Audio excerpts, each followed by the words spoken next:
Welcome to Aaron Mahnke's Cabinet of Curiosities, a production of iHeartRadio and Grim and Mild.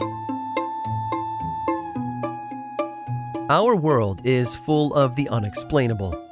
And if history is an open book, all of these amazing tales are right there on display, just waiting for us to explore. Welcome to the Cabinet of Curiosities.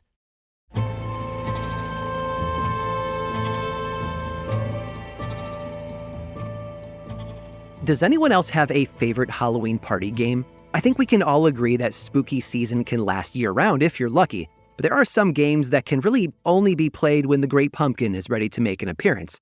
From treasure hunts to bobbing for apples, most of us grew up with these traditions, but I have to say that there are some older and weirder ones than you would ever expect. So let's start off with the basics.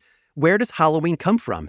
It's really an amalgamation of different cultural traditions, but the roots stretch back to an ancient Celtic festival called Samhain, a word that, by the way, is often pronounced Samhain because of the way it's spelled, but you're getting it straight from the source here. They believe that the veil between this world and the next was the thinnest at that time of the year, and so they conducted a series of rituals, festivals, and bonfires to appease or even banish any spirits that happened to make an appearance.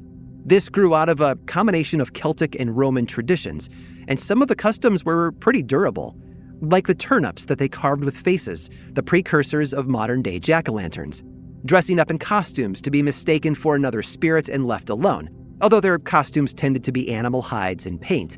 Even trick-or-treating has a medieval equivalent in the concept of souling, traveling to wealthy houses and offering prayers in exchange for food and drink. That evolved into children trading poems or songs for snacks, a trick for a treat. For some, though, the creepy party games weren't just for the end of harvest time. They could be played year-round. I think we've seen time and time again that the Victorians knew how to take macabre to a whole new level. It turns out that they even applied that to their games. For much of the 18th and 19th centuries, ancient Egypt was the obsession du jour. Europeans were fascinated with Egypt, and not just in the colonial sense. Egyptomania took over literature, art, and science, largely thanks to Napoleon's campaigns in Egypt and Syria. The treasures he brought back to Europe drove an interest that was sparked way back in the 1500s to new heights. For anyone who wanted to access ancient Egypt in London, Thomas Pettigrew was a good friend to have. Pettigrew was an English surgeon, and he had recently developed a new form of entertainment. If you had some quick cash and were in the right place at the right time, you could get a ticket to the Royal College of Surgeons. It was like trying to rush Hamilton tickets at the box office. Some got lucky, others didn't. Anyone who managed to get inside, though, could look forward to the spectacle of a lifetime, a live demonstration by Pettigrew. On January 15th of 1834, a rapt audience stared, maybe enthralled or disgusted, as the surgeon slowly unwrapped a mummy from the 21st dynasty, for science, of course. That's right, Victorians went to mummy unwrapping parties the same way that you or I might catch a Broadway show or a Rolling Stones concert, just with more dust and corpses. Now, to be completely fair to Pettigrew, there were already weird habits surrounding mummies in Europe well before he started his demonstrations. Mummies were for sale in Egypt and abroad, and once people acquired a body, they did all kinds of distasteful things with it. And I mean literally, some mummies were eaten as a source of medical practice.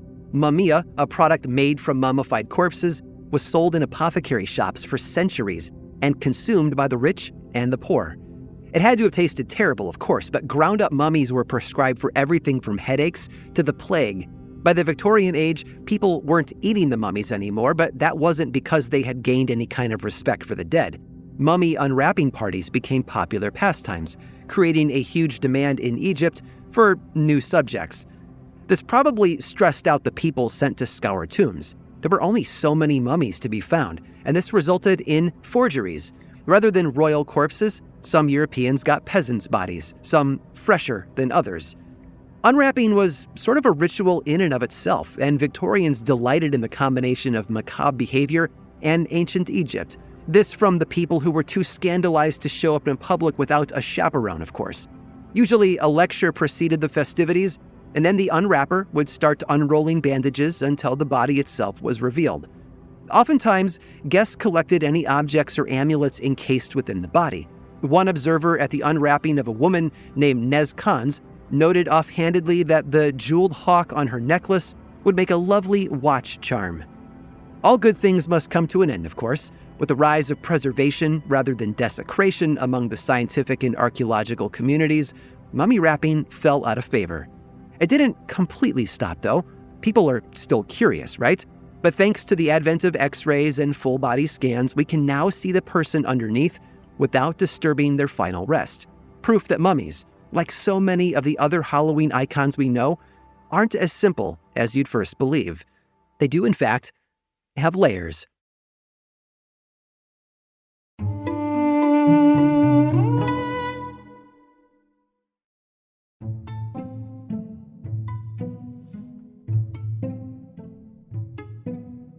One of the best things about studying history is finding out that humans have always been, well, human. If you know what to look for, the patterns of thoughts, feelings, and actions are pretty clear, and I think it helps us be a bit more connected to those who came before us. Some bonds, though, are a little less pleasant. One thing consistently handed down from generation to generation is fear. And sometimes it's entirely logical, or it used to be anyway. Fear of bugs and certain animals is only sensible when trying to survive in an unpredictable, deadly world. It's common sense rather than cowardice that gives us the jitters whenever we're confronted with something that could cause us harm.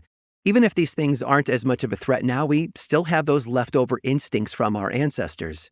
With new technology, many of these old phobias have been erased entirely, or at least contained, but a few still hang on. I'm pretty sure everyone at some point in their lives has had the dream of getting buried alive. Taphophobia is the fear of being buried alive, and it's had a hold on humanity for centuries. Shakespeare's Juliet wonders if she might wake in her own tomb if she isn't rescued in time.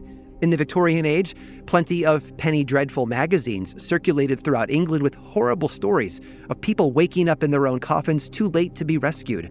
Hans Christian Andersen demanded that his veins be cut open after his death to ensure that he wasn't prematurely buried.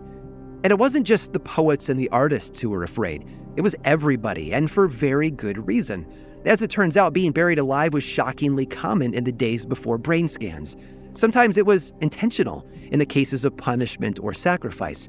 But oftentimes, people just didn't realize they were doing it, at least until it was too late. And it was a hideous way to go. There are accounts from the 14th century of John Duns Scotus's tomb being opened and his body found outside the coffin with bloody fingertips, suggesting the priest had tried and failed to free himself. While this tale might not be true, or at least exaggerated, poor Alice Blunden's story is well documented.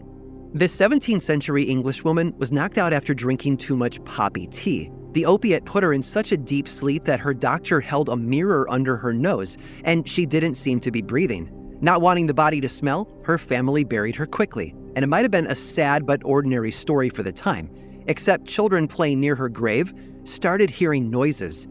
When they ran to get the schoolmaster to check, he could hear Blunden screaming inside, still alive. It took another day to fully exhume her, and she was so sick and exhausted from her struggle that she looked dead and was returned to her coffin. This time the family posted a guard, but he deserted his post, and in the morning, luckless Alice was found dead once more. She'd made one final attempt to free herself. So how did people combat this horrific scenario? Well, it turns out that folks were willing to do just about anything to avoid the worst, including, but not limited to, having their fingers cut off, creating waiting mortuaries, and tobacco smoke enemas. Yes, someone would literally blow smoke up your, well, you know. I can only imagine the shock of what was happening would blow over quickly once someone realized what they had avoided. And people only grew more innovative in the 18th and 19th centuries as outbreaks of cholera and several bacterial infections swept across Europe and the Americas, leaving so many people drained and dehydrated that they barely looked alive. Luckily, there was a deluge of new inventions for invalids to rely on, something called the safety coffin. They came in all shapes, sizes, and models. Some had glass panels that fogged up if the person inside was still breathing. Some had tubes that reached up through the earth that a groundskeeper could sniff every day to make sure the body was decomposing on schedule.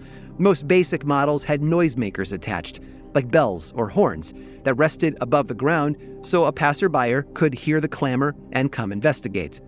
The victim had a string attached to their hand in the coffin, and the other end stretched to the bell next to their grave. Presumably, if they woke up, they pulled for dear life, hoping someone passing by would hear them. There's no indication of what would happen if a gust of wind moved the bell or knocked it over, and honestly, maybe it's best not to ask. Now, plenty of these safety coffins were patented and advertised to willing customers, and the designs only improved over time. German doctor Adolf Gutsmuth created his own coffin in 1822 that had a tube designed to feed the unfortunate and give them air until they could be exhumed. He demonstrated the effectiveness of his device by getting buried alive and spending several hours underground, even enjoying a lovely meal before emerging unscathed. And as far as we can tell, there are no records of the effectiveness of these devices or if anyone managed to use their primary feature as intended. Honestly, I hope they never had to. But it's nice to know that in the rare cases that they did, these folks would be saved by the bell. I hope you've enjoyed today's guided tour of the Cabinet of Curiosities. Subscribe for free on Apple Podcasts or learn more about the show by visiting curiositiespodcast.com. This show was created by me, Aaron Mahnke, in partnership with How Stuff Works. I make another award-winning show called Lore, which is a podcast, book series, and television show, and you can learn all about it over at theworldoflore.com. And until next time, stay curious.